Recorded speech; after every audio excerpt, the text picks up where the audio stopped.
আসসালামু আলাইকুম ওয়া রাহমাতুল্লাহি ওয়া বারাকাতুহু। আলহামদুলিল্লাহি ওয়াহদা ওয়াস সালাতু ওয়াস সালামু আলা মান লা নাবিয়্যা বা'দা। প্রিয় উপস্থিতি, আজ একটি বিষয় নিয়ে আপনাদের সামনে হাজির হয়েছি। তা হলো, আমাদের কিছু দ্বীনী বন্ধু কথা বলে থাকেন যে ইযা সাহাল হাদিসু ফাহুয়া মাযহাবি। ইমামগণ বলেছেন সহিহ হাদিস আমার মাযহাব। এখানে আমরা কয়েক ধরনের আলোচনা করব। প্রথমত, ইমামগণ কথা বলে থাকবেন, এটাই স্বাভাবিক। কেননা এর দ্বারা ইমামদের উদ্দেশ্য হলো যে তারা যে মাযহাব সংকলন করেছেন সেটা সহিহ হাদিসের ভিত্তিতেই করেছেন, এই বিষয়ে যেন কারো কোনো সন্দেহ না থাকে। কিন্তু আমাদের এই বন্ধুদের দাবি হলো যে ইমামগণ যেহেতু বলেছেন যে সহিহ হাদিস আমার মাযহাব, সুতরাং হানাফিরা যদি তাদের মাযহাবের কিতাবে লিখিত মাসালা সমূহ ত্যাগ করে সহিহ হাদিসের উপর আমল করে, তাহলে হাদিসের উপরেও আমল হবে, মাযহাবের উপরেও আমল হবে। অন্যথায় না হাদিসের উপর আমল হবে, না মাযহাবের উপর আমল হবে। এখানে কয়েকটি বিষয় লক্ষণীয়। নাম্বার 1, আমাদের এই বন্ধুরা তো মাযহাবই মানেন না। মাযহাব শব্দটি শুনলেই তাদের গায়ে আগুন ধরে যায়, অথচ এখন তারাই আবার আমাদের মাযহাবের উপর আমল করার পদ্ধতি শেখাচ্ছেন। বিষয়টি সত্যি হাস্যকর। নাম্বার 2, ইমাম আবু হানিফা রহমতুল্লাহ আলাই যদি এই কথা বলে থাকেন তাহলে তার সহিহ সনদ লাগবে। কেননা তাদের দাবি হলো সহিহ সনদ ছাড়া কিছুই গ্রহণ করা যাবে না। আর এই কথার কোনো সহিহ সনদ নেই। যে সমস্ত কিতাবের উদ্ধৃতি দেওয়া হয় সে সমস্ত কিতাবে কোনো সনদ উল্লেখ নেই। এর পরেও তা সাদরে গ্রহণ করার কারণ কি? নাম্বার 3, এর অর্থ যদি এই হয় যে যে কেউ যে কোনো কিতাব থেকে একটা হাদিস নেবেন এবং তা তার মত অনুযায়ী সহিহ হবে, এরপর তিনি সেই হাদিসের যে ব্যাখ্যাই করবেন, সে হাদিস থেকে যে মাসআলাই তিনি বের করবেন, তা সবই হবে ইমাম আবু হানিফা রহমতুল্লাহ আলাই সহ অন্যান্য ইমামদের মাযহাব। তাহলে কেনই বা ইমাম এবং তাদের শাগরেদগণ এত কষ্ট করে মাযহাব সংকলন করলেন? ওনারা তো এক কথাই বলে দিতে পারতেন, ইযা সাহাল হাদিসু ফাহুয়া মাযহাবি, সহিহ হাদিস আমার মাযহাব, মাযহাব সংকলন হয়ে গেল। এত মেহনত কষ্টের দরকার ছিল না।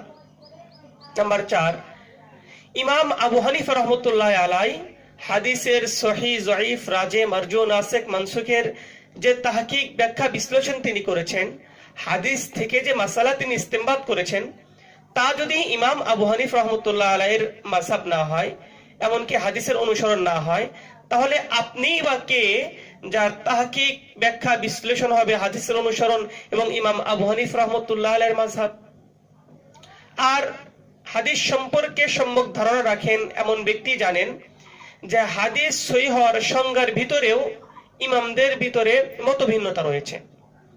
যেমন হাদিস সহিহ হওয়ার প্রসিদ্ধতম সংজ্ঞা হলো ইত্তিসালুস সনদ, আদালাতুর রাবি, সুবুতুজ যাবত, সালামাতুশ শুযুয আল ইল্লাহ। এখানে 1 নম্বরে রয়েছে ইত্তিসালুস সনদ, অর্থাৎ সনদটি সম্পৃক্ত হওয়া। এক্ষেত্রে ইমাম বুখারী রহমতুল্লাহ আলাইহির সিদ্ধান্ত হলো যে হাদিস সহিহ হওয়ার জন্য উস্তাদ এবং ছাত্রের সাক্ষাৎ প্রমাণিত হতে হবে। পক্ষান্তরে ইমাম মুসলিম রহমতুল্লাহ এর সিদ্ধান্ত হলো যে হাদিস সহিহ হওয়ার জন্য উস্তাদ এবং ছাত্রের সাক্ষাৎ প্রমাণিত হওয়া শর্ত নয়, বরং এক জামানার হলেই চলবে। তবে শর্ত হলো রাবি মুদাল্লিস না হতে হবে। কেননা সেকা রাবি যদি তার শায়েখ থেকে হাদ্দাসনা, আখবারনা, সামি'তু ইত্যাদি শব্দ দ্বারা হাদিস বর্ণনা করে, তাহলে নিঃসন্দেহে ইত্তিসাল প্রমাণিত হয়। যে কারণে একই হাদিস যা ইমাম মুসলিম রহমতুল্লাহ আলাইহির নিকটে সহিহ এবং তিনি সেই হাদিস তার সহিহুল মুসলিম শরীফে এনেছেন, পক্ষান্তরে সেই হাদিসই ইমাম বুখারী রহমতুল্লাহ আলাইহির নিকটে সহিহ না, যে কারণে তিনি তার নিজ গ্রন্থ সহিহ বুখারী শরীফে আনেননি। এখন আপনি কি মুসলিম শরীফের হাদিসটিকে জয়ীফ বলতে পারবেন? বা ইমাম বুখারী রহমতুল্লাহ আলাইহিকে বলবেন যে আপনি তো সহিহ হাদিস জমা করার ঘোষণা দিয়েছেন, এই নেন সহিহ হাদিস? আপনার বিবেক যদি সুস্থ থাকে তাহলে উত্তর এটাই আসবে যে ইমাম মুসলিম রহমতুল্লাহ আলাইহির হাদিসটি জয়ীফ না, ঠিক তেমনি ভাবে এই হাদিস ইমাম বুখারী রহমতুল্লাহ আলাইহির উপরে চাপিয়ে দেওয়া যাবে না। কেননা ইমাম বুখারী রহমতুল্লাহ আলাইহি সহিহ হাদিস জমা করার ঘোষণা দিয়েছেন, তবে সেটা যার তার নিকটে সহিহ হলে হবে না, ইমাম বুখারী রহমতুল্লাহ আলাইহির শর্ত অনুযায়ী সহিহ হতে হবে। ঠিক তেমনি ভাবে ইমাম আবু হানিফা রাহমাতুল্লাহ আলাইহি যদি বলে থাকেন যে ইযা সাহাল হাদিস ফাহুয়া মাযহাবি, সহিহ হাদিস আমার মাযহাব, তাহলে এর দ্বারা উদ্দেশ্য হলো এই হাদিসটা যার তার নিকটে সহিহ হলে হবে না, ইমাম আবু হানিফা রাহমাতুল্লাহ আলাইহির শর্ত অনুযায়ী সহিহ হতে হবে। আর এই এক নম্বরে যেটা আমরা দেখলাম ইত্তিসালুস সনদ, যদি এই সনদটা ইত্তিসাল না হয়, মুনকতে বা মুরসাল হয়, এই ক্ষেত্রে সালফে সালেহিনের আদর্শ কি? এই ক্ষেত্রে ইমাম আবু দাউদ রাহমাতুল্লাহ আলাইহি বলেন যে পূর্ববর্তী আলেমগণ মুরসাল হাদিস দ্বারা দলিল পেশ করতেন, যেমন ইমাম আউজাই রাহমাতুল্লাহ আলাইহি, ইমাম মালিক রাহমাতুল্লাহ আলাইহি, ইমাম সুফিয়ান সাউরি রাহমাতুল্লাহ আলাইহি প্রমুখ। এই মুরসাল হাদিস সম্বন্ধে সর্বপ্রথম আপত্তি উত্থাপন করেন ইমাম শাফি রাহমাতুল্লাহ আলাইহি, এবং ইলমুর রিজালের কিতাবগুলো থেকে সেটা জানা যায় যে মুরসাল হাদিস সম্বন্ধে আপত্তি উত্থাপিত হয় 200 হিজরির পরে এসে।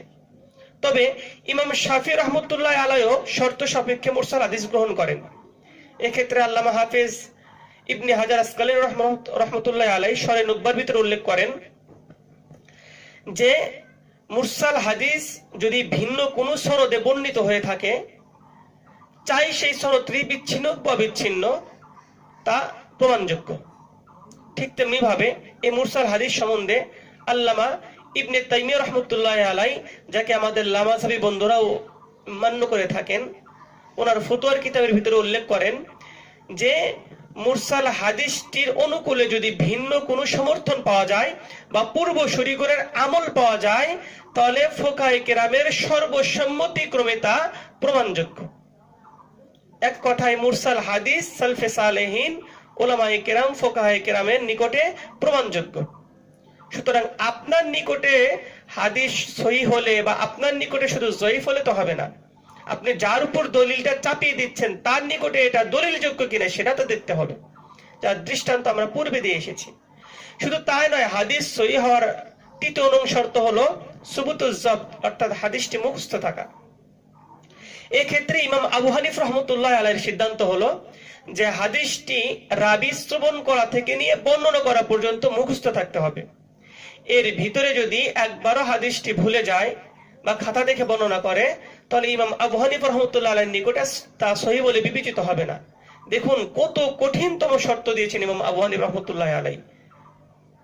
শুধু তাই নয়, ইমাম আবু হানিফা রাহমাতুল্লাহ আলাইহি এবং ইমাম মালিক রাহমাতুল্লাহ আলাইহির নিকটে আরেকটি শর্ত হলো যে বর্ণনাকারী রাবী ফকিহ হতে হবে, হাদিসের অর্থ জানা থাকতে হবে। যদি বর্ণনাকারী রাবী ফকিহ না হন, হাদিসের অর্থ না জানেন, তাহলে এই হাদিস তাদের নিকটে সহিহ বলে বিবেচিত হবে না। সুতরাং আপনি ইযা সাহাল হাদিসু ফাহুয়া মাযহাবি বলে যে হাদিসটি তাদের উপরে চাপিয়ে দিচ্ছেন, এটা কার নিকটে সহিহ সেটা কি আপনি জানেন? এছাড়াও হাদিসের আরো বিভিন্ন শর্ত রয়েছে, যেটা আলোচনা সংক্ষিপ্ত করার কারণে আমি আর ওদিকে যাচ্ছি না। আর আরেকটা কথা হলো যে সহিহ হলেই কি তা আমলযোগ্য? এক্ষেত্রে আমরা দুইটা দৃষ্টান্ত আপনাদের সামনে পেশ করব, একটা কোরআন থেকে, একটা হাদিস থেকে। আল্লাহ তাআলা সূরা বাকারার 218 নং আয়াতে উল্লেখ করেন, ইয়াসআলুনাকা আনিল খামরি ওয়াল মাইসির কুল ফীহিমা ইসমুন কাবীরুন ওয়া মানাফিউ লিন-নাস। লোকেরা আপনাকে মদ সম্পর্কে জিজ্ঞাসা করে, আপনি বলুন এতে মানুষের জন্য কল্যাণ এবং বড় গুনাহ রয়েছে। এখানে কিন্তু আল্লাহ তাআলা এখন মদকে হারাম ঘোষণা করেন নাই। দ্বিতীয় ধাপে গিয়ে সূরা নিসার 43 নং আয়াতে আল্লাহ তাআলা বলেন, ইয়া আইয়ুহাল্লাযীনা আমানু লা তাকরাবুস সালাতা ওয়া আনতুম সুকারা। হে ঈমানদারগণ, তোমরা নেশাগ্রস্ত অবস্থায় নামাজের নিকটবর্তী হও না।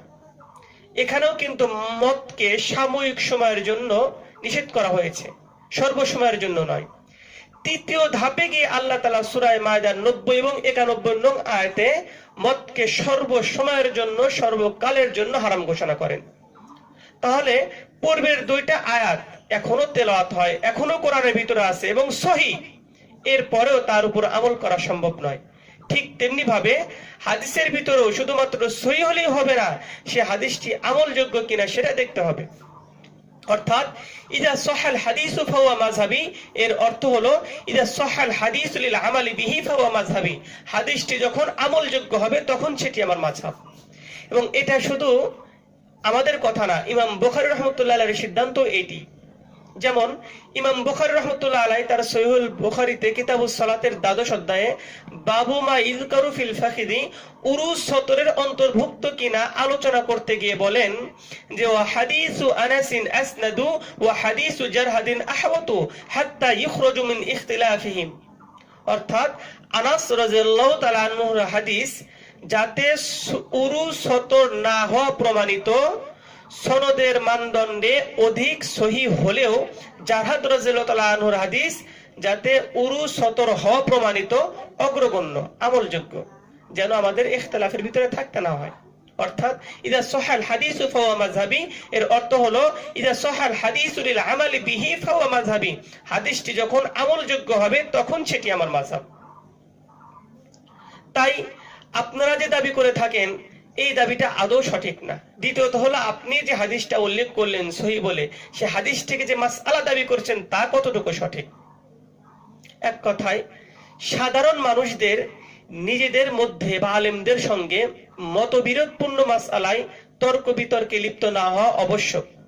যখন আলেমদের জন্য শুধুমাত্র ইলমি আলোচনায় অনুমোদিত, তখন যাদের শরীয়তের ইলমই নেই, শুধুমাত্র শুনে শুনে বা অনুবাদ পড়ে কিছু বিষয় জেনেছেন, তাদের জন্য উত্তেজনা বাড়াবাড়ি কিভাবে বৈধ হতে পারে।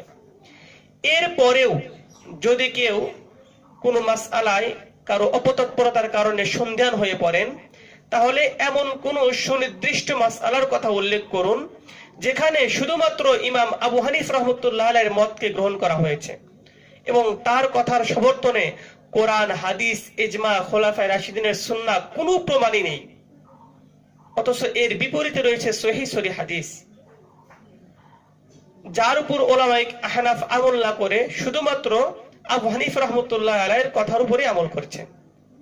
আপনি কোনো দৃষ্টান্ত দিলে তা পর্যালোচনা করে দেখা যাবে, শুধুমাত্র দাবির উপর তো আর আলোচনা করা যায় না। তাই ইদা সহাল হাদিসু ফাহুয়া মাযহাবি, প্রথম কথা হলো যে এর উদ্দেশ্য হলো যে ইদা সহাল হাদিসু লিল আমালি বিহি ফাহুয়া মাযহাবি, হাদিসটি যখন আমলযোগ্য হবে তখন সেটি আমার মাযহাব। দ্বিতীয়ত কথা হলো আপনি যে হাদিস থেকে যে মাসআলা দাবি করছেন তা কতটুকু সঠিক। আল্লাহ জাল্লা শাআনুহু আমাদেরকে অপপ্রচার থেকে হেফাজত করুন এবং ষড়যন্ত্রের জাল ছিন্ন করে সুন্নাহর উপর আমল করার তৌফিক দান করুন। সবাই বলি আমিন। ওয়া আখিরি দাওয়ানা আলহামদুলিল্লাহি রাব্বিল আলামিন। আসসালামু আলাইকুম ওয়া রাহমাতুল্লাহি ওয়া বারাকাতুহু।